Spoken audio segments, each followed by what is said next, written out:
shit. The special forces discovered a wall filled with stolen cash. But it was far more than that. The entire room was actually a massive vault, and behind one wall lay yet another wall. The endless stream of money threw even these seasoned soldiers into disarray. They made trip after trip carrying the cash down to the basement.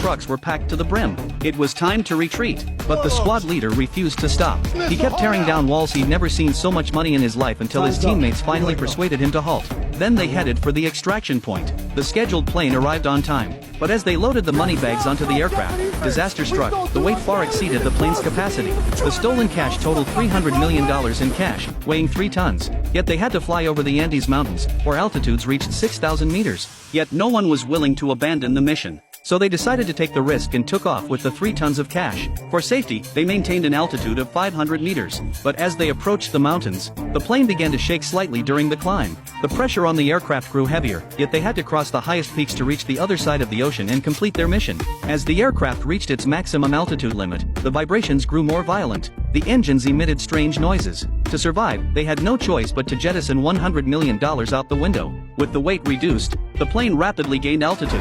They were about to clear the summit when suddenly, the aircraft began a steep dive.